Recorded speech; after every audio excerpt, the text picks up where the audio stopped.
네, 오늘 거룩한 주일 아침, 우리 한 번뿐인 인생을 목적도 없이 방황하다가 혹은 죽지 못해 억지로 질질 끌려다니다 예수님을 알게 되었고 또 예수님을 만났고 그리고 예수님을 통해서 새로운 믿음의 눈을 뜨게 된 우리 사랑하는 그린빌 가족들에게 언제나 우리의 삶을 가장 좋은 것으로 채워주시는 하나님의 귀한 은혜와 축복이 함께 하시기를 간절히 기원합니다. 우리의 정체성 예배자, 오늘 마지막 시간입니다. 오늘은 예배 시간마다 빠지지 않고 순서에 포함되어 있어서 우리의 마음을 좀 약간 무섭게 만들기도 하는 헌금에 대한 설교를 하려고 합니다. 어떤 분들은 앞불싸 오늘 때를 잘못 맞춰왔구나, 오늘은 오지 말았어야 했는데 생각하실 수도 있겠습니다. 그런데 헌금에 대한 설교는 전하는 사람이나 듣는 사람이나 모두 다 어렵습니다. 그러나 헌금 생활은 굉장히 중요합니다. 복음서에는 모두 38가지의 예수님의 비유가 등장하는데 그 중에 거의 절반에 가까운 16개가 직접적, 간접적으로 돈과 재물과 연결되어 있는 비유들입니다. 또한 복음서에는 무려 288개의 구절이 돈과 재정에 관련된 구절입니다. 이런 것들을 종합해 보면 예수님은 돈에 관심이 많으셨습니다. 그렇다면 왜 예수님은, 왜 성경은 돈에 대해서 이렇게 많은 이야기를 할까요? 그것은 간단히 먼저는 우리 사람은 이 땅에 살아가면서 돈과 상관없이 살 수 없기 때문이고, 둘째, 돈이 그렇게 우리의 삶과 밀접한 만큼 돈에 대한 분명한 하나님의 뜻을 깨닫지 못하고 또 가치관을 바로 세우지 못하면 하나님이 원하시는 삶을 우리가 살 수 없기 때문입니다. 사실 사람들 중에 돈이 싫은 사람이 있겠습니까? 목사인 저는 돈을 좋아할까요? 싫어할까요? 뭐 이렇게 많이 좋아하진 않습니다. 좋아합니다. 솔직히 목사인 저에게도 경제적으로 조금 넉넉하게 살았으면 좋겠다는 그러한 생각이 있습니다. 하지만 저는 그렇게 살면 정말 행복해질 거라고는 믿지 않습니다. 돈은 분명히 사람들을 좀 더 편하게, 좀 더 안정적으로, 좀 더 재미있게 해줄 수는 있습니다. 그러나 그것이 우리에게 참된 평안과 기쁨을 줄 수 없다는 것을 다행스럽게도 저는 믿고 있습니다. 예전에 섬겼던 교회에서 저를 많이 사랑해 주시던 어느 여자 집사님이 암투병 끝에 소천하시면서 저에게 장례 예배를 부탁하셨습니다. 근데 그때는 이미 제가 그린빌에 와 있을 때여서 장례 예배는 못 가고 대신에 하관 예배를 집례하기 위해서 그분이 예전에 사셨던 시카고에 방문했습니다. 돌아가신 분의 아들 집에서 하룻밤을 잤습니다. 한눈에 봐도 부자 동네, 미시간 호수 바로 옆에 위치한 그 집이 정말 좋아 보였습니다. 집도 크고, 큰 것만이 아니라 그 안도 너무나 세련되었습니다. 제가 집이 너무 좋아요 라고 이렇게 인사성 멘트를 날리자 저를 초청하셨던 그 돌아가신 분의 남편 분께서 자랑스럽게 말씀하셨습니다. 이 집이 2 밀리언입니다. 지금으로부터 10년 전에. 그리고 그 둘째 아들은 심지어 저보다 어렸습니다. 그러니까 그때 아마 40이 됐을까 안 됐을까, 그 정도의 나이였을 겁니다. 저는 지금도 그런 집을 살 수가 없는데 그때 벌써 그 아들은 그런 집을 사서 살고 있다는 것이 조금 저에게는 충격적으로 다가왔습니다. 그날 제 머릿속에는 계속해서 2밀리언, 2밀리언, 2밀리언 계속 생각이 났습니다. 근데 신기하게도 제가 그날 밤 무슨 기도를 했는지 아십니까? 하나님 감사합니다. 제가 2밀리언짜리 집이 하나도 부럽지 않게 해주셔서 정말 감사합니다. 제가 이런 기도를 드렸습니다.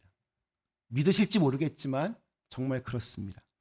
제가 드렸던 기도 중에서 가장 기억에 남는 그러한 기도였습니다. 그런 것을 부러워하고 또 그런 것에 욕심내고 그런 것에 목숨을 거는 사람들이 얼마나 우리 주위에 많이 있는데 제가 그런 사람이 아니라는 것이 참 감사했습니다. 저는 하나님을 믿습니다. 그리고 하나님의 나라를 믿습니다. 제게 보다 중요한 가치는 하나님의 나라와 그의 의를 구하는 것입니다. 믿음이라고 하는 것은 바라보는 눈을 바꾸는 겁니다. 돈이 많으면 좋겠지만 그것이 제 인생의 목적이 될 수 없습니다. 돈은 하나님과 같은 위치에 있을 수 없습니다. 물질보다 돈보다 더 소중한 것이 있습니다. 이것을 깨닫는 것이 바로 눈에서 그 비늘이 벗겨지는 과정이라고 할 수 있을 것입니다. 돈은 중요하지만 돈보다 훨씬 더 중요하고 소중한 것이 많다는 것. 돈으로는 정말 소중한 행복과 보람과 의미와 가치를 살 수 없다는 것. 이것이 성경에 나오는 예수님의 가르침입니다. 그러나 돈이 행복의 절대 지수가 될 수 없다는 우리의 믿음을 비웃듯이 이 세상에서는 돈이 많은 사람이 인생에 성공한 사람이라는 것을 쉬지 않고 이야기합니다. 또 돈이 없다는 것이 얼마나 비참하고 또 불편한 인생으로 살아야 하는지를 날마다 보여주고 있습니다. 이것이 세상이 보여주는 돈의 힘이고 또 단면입니다. 그래서 이것을 믿는 사람들에게 세상은 오직 두 가지 인생만 존재합니다. 부자와 가난한 자, 돈이 있는 자와 돈이 없는 자. 직업도 딱 두 가지입니다. 돈 많이 버는 직업과 돈을 많이 벌지 못하는 직업. 대학에서 우리 아이들이 전공하는 것도 딱 두 가지입니다. 앞으로 돈을 많이 벌 수 있는 전공과 또 졸업해도 별로 돈벌이가 신통치 않아 보이는 전공. 좀 과장된 면이 있더라도 이것이 부인할 수 없는 이 시대의 자화상입니다. 이런 상황에서 정말 내 피 같은 돈을 헌금을 한다.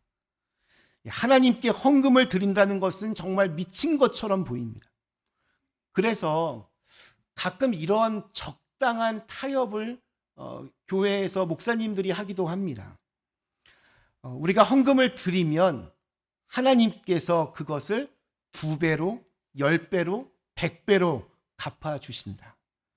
이 세상에서 지금보다 더 많이 벌고 더 많이 누리기 위해서는 지금 더 많이 내야 한다. 그렇게 내기만 하면 하나님께서 앞으로 몇 배로 갚아주신다. 그런데 바로 이런 신앙을 우리가 기복신앙이라고 부르는 겁니다. 우리 교회에서 한 40분, 50분 떨어진 우리 앤더슨의 뉴 스프링스 교회가 있습니다. 불과 몇 년 전까지만 해도 미국에서 가장 급속도로 성장하는 교회 1등에 빛나는 교회였습니다.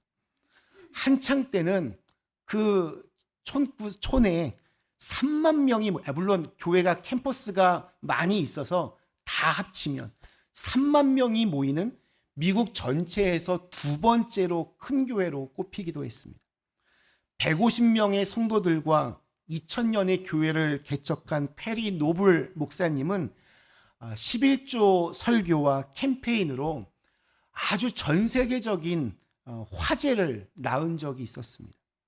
그것은 11조를 드리고 90일 안에 축복을 경험하지 못하면 그 11조 100% 환불해 준다는 것이었습니다.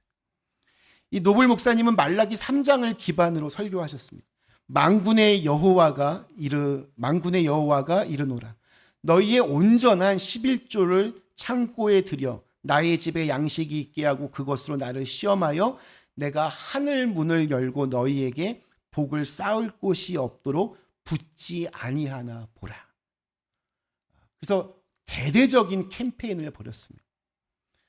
그런데 몇 명이나 환불을 받았을까요? 모릅니다. 왜냐하면 그 90일이 지나기 전에 이 페리 노블 목사님이 먼저 해임되었기 때문입니다. 이 뉴 스프링스 교회는 페리 노블 목사님이 알코올 남용을 비롯한 일련의 불행한 결정과 선택들로 해임하였다라는 충격적인 발표를 하였습니다. 헌금의 의미는 11조의 의미는 그렇게 찾으면 안 된다고 생각합니다. 헌금의 참된 의미는 내가 하나님께 무언가를 주는 것이 아닙니다.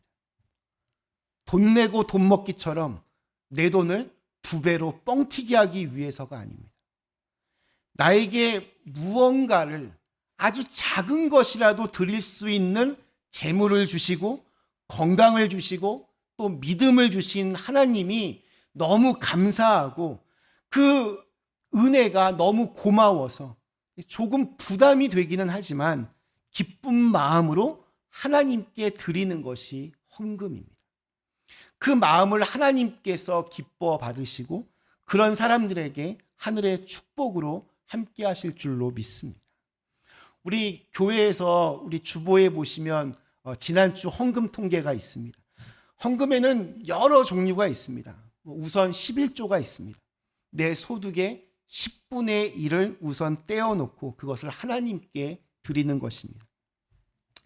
내가 벌었지만 내 거지만 사실 이게 다 내 것이 아니다. 사실은 다 하나님의 것이지만 그래도 이 땅에서 먹고는 살아야 하니까 상징적으로 10분의 1이라도 하나님의 것으로 떼어놓는다. 이게 11조입니다. 11조 생활은 어려울까요? 쉬울까요? 결코 쉽지 않습니다. 우리 다들 머리가 좋으시니까 수학 한번 해볼까요? 1달러의 11조는 얼마일까요? 1달러의 11조 10센트입니다. 10센트. 뭐 별거 아닙니다. 10달러의 11조 1달러입니다. 뭐 여기까지도 아무런 부담이 없습니다. 100달러의 11조는 10달러. 1000달러의 11조는 100불이 됩니다. 여기서부터는 조금 이제 마음이 부담이 됩니다. 그런데 이게 하나님께서 아주 돈을 많이 벌게 해주셔서 한 달 소득이 10,000불이 됐습니다. 10,000불로 가면 1,000불을 11조로 내야 합니다. 이때부터는 좀 마음에 갈등이 생깁니다. 경제적으로 좀 이렇게 여유가 있는 분들이 오히려 11조를 못하는 이유가 바로 여기에 있습니다. 10분의 1인데 그 돈이 액수가 너무 큽니다. 그런데 한번 뒤집어 생각하면 그만큼 훨씬 더 많은 것을 주셨으니 그것을 감사할 수 있는 마음이 우리에게 필요합니다. 한번 도전해 보시기를 바랍니다.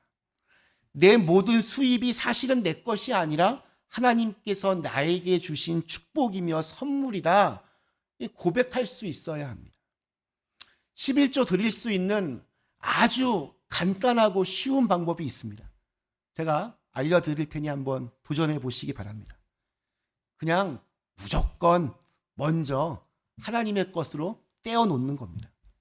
일단 떼어놓고 나머지를 가지고 살면 처음에는 좀 이렇게 쪼들리는 것 같고 또 부족한 것 같지만 그래도 어떻게든 삽니다.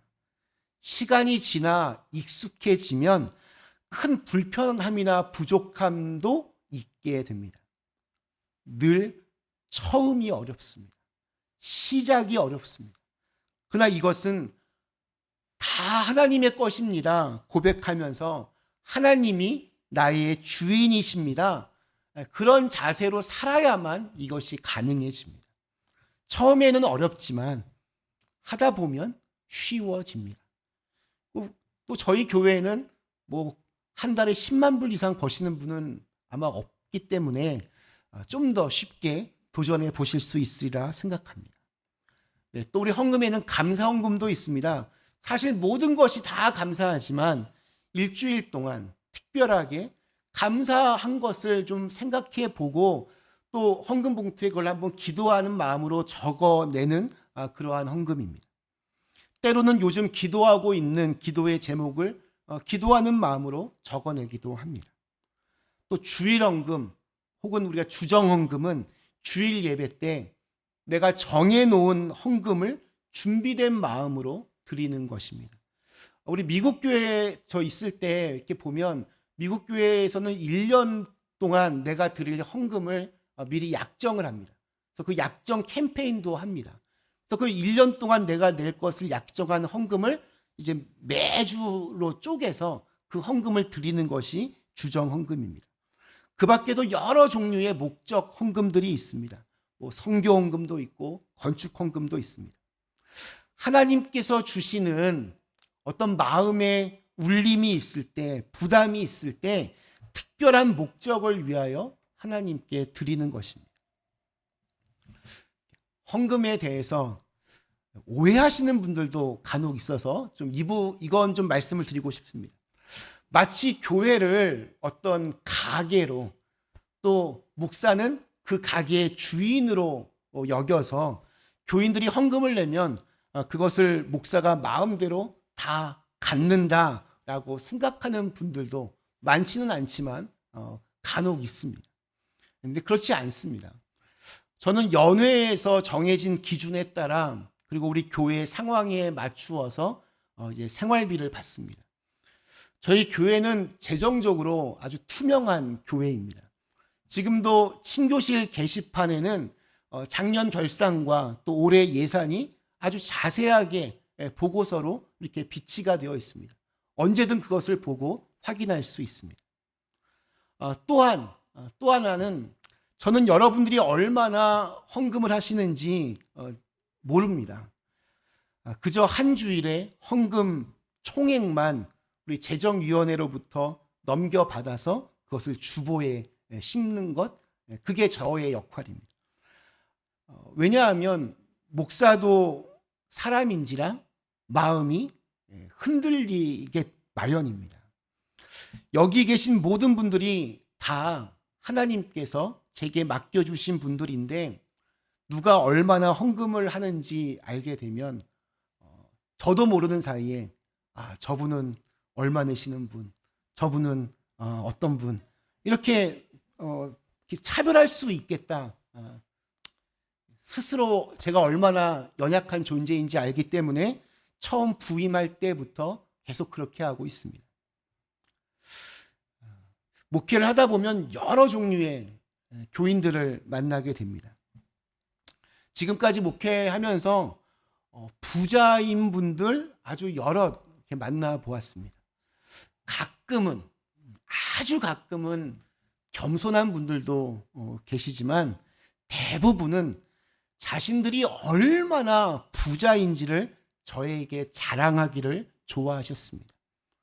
이 집이 얼마짜리고 왕년에 한창 잘 나갈 때 내 자산이 얼마였고 내가 뭐 하루 사이에 얼마를 벌었고. 근데 그런 분들의 공통점이 하나 있습니다. 이분들 보면 헌금 생활이 그리 신통치가 않습니다. 제 앞에서 막 그런 돈 자랑을 하시면 저는 예의가 바른 사람이니까 말은 안 하지만 속으로는 이렇게 생각합니다. 11조도 못 내시는 분이 왜 이렇게 앞에서 폼을 잡으실까? 하나님을 위하여 아니면 이웃을 위하여 한 번도 자신의 것을 통 크게 내어준 경험도 없으면서 왜 이렇게 자랑만 하실까? 오늘 저희가 읽은 말씀에는 한 여인이 등장합니다. 성경은 이 여인을 소개할 때 한 가난한 과부는 이렇게 소개합니다. 일단 그녀는 가난했습니다. 경제적으로 어려움을 겪고 있었습니다. 여기에 한 가지 더 추가할 것이 있는데 바로 과부라는 신분이었습니다. 과부였기 때문에 가난했습니다. 가난한 것도 서러운데 의지할 남편조차 없었습니다.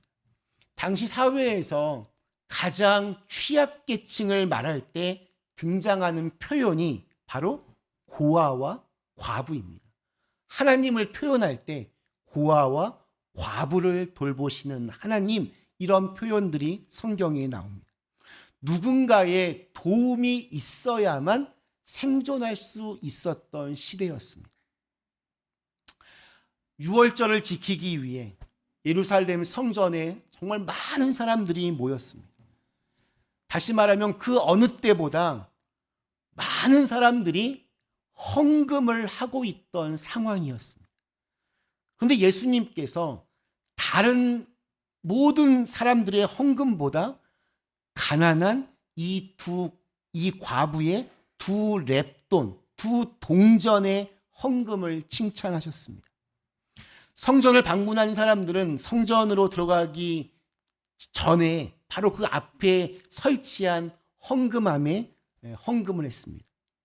헌금함은 그 자질이 노쇠로 만들어져 있었습니다. 이 헌금함에 가난한 이 과부가 두 렙돈을 떨어뜨립니다. 땡그랑 땡그랑.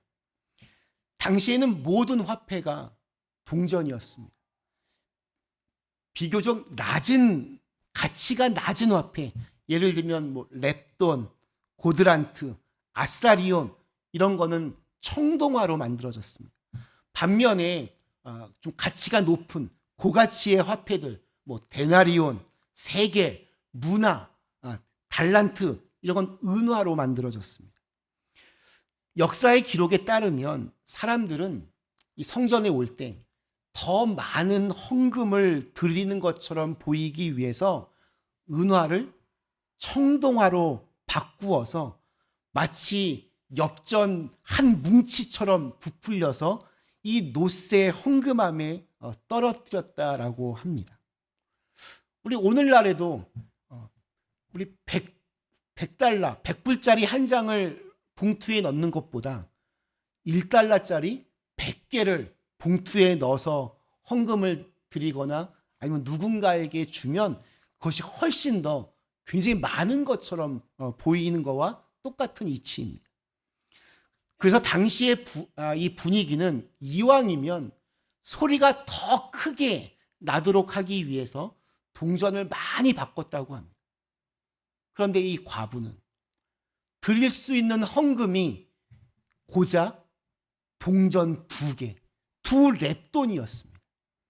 다른 꼼수를 쓸 수도 없었습니다. 이 두 렙돈을 헌금함에 넣던 가난한 과부의 이 마음이 어떠했을까요? 지금 이 유월절을 맞아서 많은 사람들이 그냥 철렁철렁 땡그랑 소리를 내면서 헌금을 하고 있었습니다. 자신과는 너무나 비교가 됩니다. 저 같으면 나중에 냈을 것 같습니다. 더군다나 지금 예수님이 그 헌금함 바로 앞에서 빤히 쳐다보고 계십니다. 자기에게 지금 시선이 집중되고 있다는 것을 본능적으로 알고 있던 상황에서 두 렙돈을 헌금하고 있는 자신의 모습이 얼마나 초라하게 보여졌을까, 부끄러웠을까, 이런 생각도 듭니다. 하지만 이런 유치한 상상과는 달리 이 가난한 과부는 너무나도 당당히 조금의 부끄러움도 없이 헌금함에 두 렙돈을 넣습니다. 왜냐하면 이 두 렙돈, 그 누구도 관심 가지지 않는 너무나 작은 금액의 헌금이었지만 하나님만을 의식한 예물이었기에 조금의 주저함도 부끄러움도 없이 드릴 수 있었던 것입니다. 이 모습을 예수님께서 주목하시고 기뻐하셨습니다. 주님께서 기뻐하시는 헌금은 부끄러움이 없는 헌금입니다. 인간의 시선을 멀리하고 하나님만을 의식한 채 드리는 예물입니다. 가난하기에 작은 것을 드린다 할지라도 주님 앞에서 정직하고 또 부끄러움 없이 드릴 수만 있다면 그 헌금은 칭찬받는 헌금입니다. 액수가 기준이 아니라 얼마를 냈냐가 중요한 것이 아니라 바로 헌금을 드리는 우리의 마음이 기준입니다. 말씀 마치겠습니다. 사랑하는 그린빌 가족 여러분, 제가 몇 번 말씀드린 것 같지만 옛날에 우리나라 정말 가난했습니다. 헌금을 드리고 싶은데 헌금할 돈이 없었습니다. 그래서 믿음이 좋은 분들이 이 헌금 봉투에 헌시라고 적었습니다. 헌시, 시간을 바친다는 뜻입니다. 하나님께 일주일에 몇 시간을 교회를 위해 내 몸을 드린다는 것이었습니다. 우리 농촌에는 돈이 없습니다. 현찰이 없습니다. 그래서 성미라고 부르는 헌미를 드렸습니다. 또 어떤 분들은 예배를 위하여 헌신, 몸으로 수고하고 봉사하는 것들을 드렸습니다. 사실 헌금이 가장 드리기가 쉽습니다. 결론적으로 우리가 예배를 드릴 때 드리는 헌금은 보다 정확하게 얘기하면 헌심입니다. 마음심. 우리의 마음을 드리는 것입니다. 그것이 때로는 돈으로, 때로는 시간으로, 때로는 몸으로 표현되는 것입니다. 우리 교회 예배 때 제가 헌금 기도를 하면서 우리 주일 예배를 위하여 보이지 않는 곳에서 수고하고 헌신한 분들을 위해 기도하는 이유를 빼먹지 않는 그 이유입니다. 헌금은 좀 어렵고 부담스럽습니다. 그러나 내 신앙이 지금 어디에 서 있는지, 또 내가 어디를 향해 가고 있는지 가장 정확하게 알 수 있는 것이 헌금 생활이라고 말할 수 있습니다. 하나님은 우리의 마음을 원하십니다. 그런데 그 마음은 헌금을 통해서 가장 구체적으로 드러납니다. 주님을 향한 아름다운 마음으로 드리는 그런 아름다운 헌금으로, 헌심으로 주님의 칭찬을 받을 수 있는 우리 그린빌 가족들 다 되시기를 주님의 이름으로 간절히 축원합니다. 우리 주신 말씀을 생각하며 잠시 함께 기도하겠습니다.